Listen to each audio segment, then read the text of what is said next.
Shalom, shalom. I am Amire Ryter, revolutionary poet, and tonight I want to talk to you about why we do the things that we do. See, me personally, I have this pet peeve when it comes to my children that me and my wife, we have this pet peeve where if we ask my children why they did something, it irks our nerves to the core if they tell us they don't know. It has become unacceptable in my household to respond to me in that manner, to where we ask you something and you say you don't know.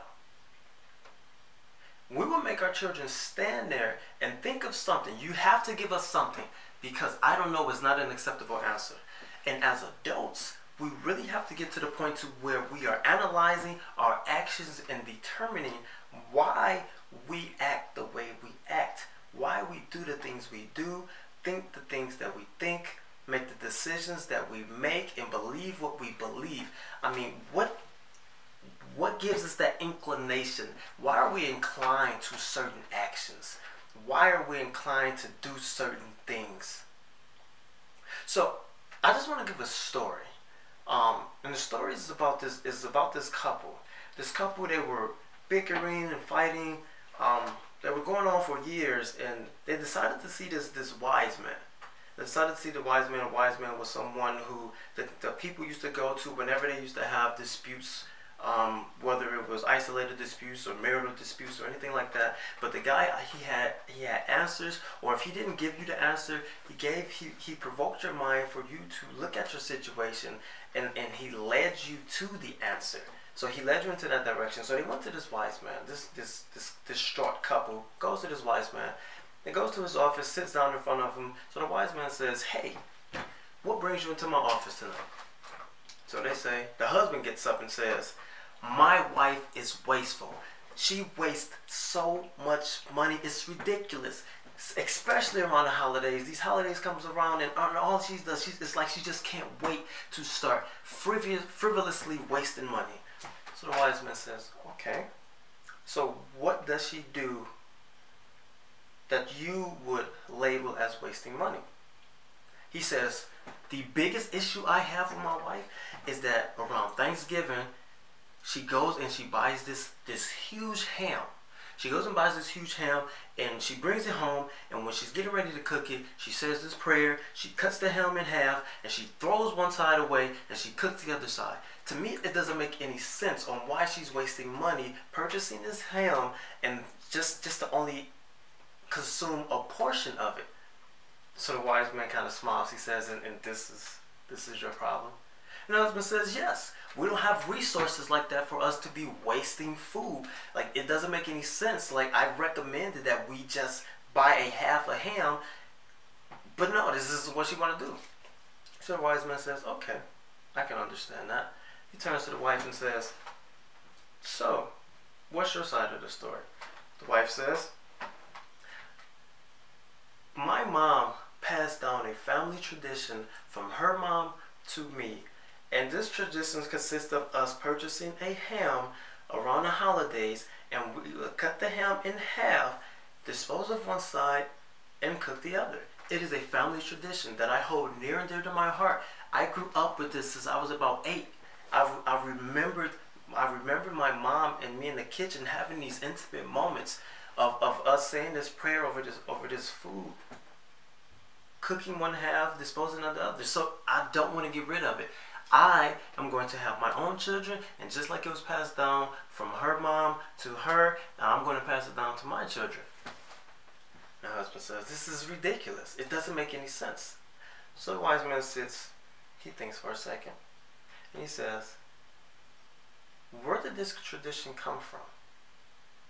And so the mother says, or the wife, wife says, "I don't know, but it's a family tradition that was passed on, and I'm going to pass it on as well." The wise man says, "Okay, so you have homework. Your homework is to talk to your mom and find out where this tradition came from." Wife was like, "Great, I would love to do that. I would love to get more insight about this wonderful tradition that has been passed on to me." Okay, so they go away. Coming back a week later, husband comes in, sits down, has a smug look on his face. Wife comes in, sits down, poor disposition, something's wrong, something's bothering her. So the wise man comes in, sits down in front of him and says, hey, you had homework? Did you accomplish the task?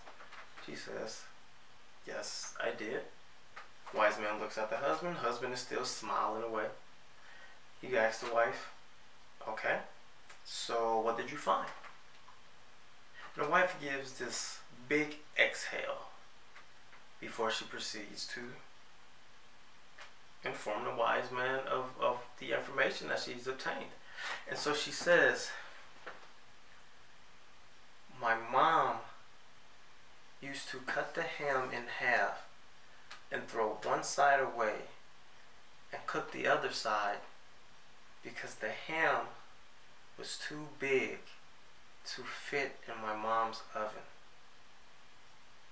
So the wise man says, really? Wife says, yes. She literally could not fit a whole ham inside of her stove. So that's why she would cut the ham in half. So the wise man says, so it was just a practical thing, huh? Wife shakes her head. Yes. It was just a practical thing. There was no other way for her to cook the ham. The oven was too small. So the wise man says, so how do you feel about that? And the wife says, I feel stupid. I feel like an idiot. She was like, I wish I would have known. All this time I've been fighting and bickering with my husband about this tradition, this joyous moment that I used to share with my mom. Little did I know that this was out of necessity for us to even eat the ham. If I would have known this tradition, or what I thought was a tradition, if I would have known the source of this, I would have never went on and cut the ham in half and threw the other side away. I mean, my stove is huge enough for us to fit 2 hams in it. Wise man shakes his head. He says, okay. So what do you do now? And she thinks. And she says, well, I know I won't be doing this again. And the wise man asks her, what did you learn from all of this? And the wife looks at her husband, says, I guess I need to fully understand why I'm doing the things that I do. It would have changed her thought process. It would have changed her actions. And she would not have done that had she known the source of that tradition. So I ask you, why do you do the things that you do?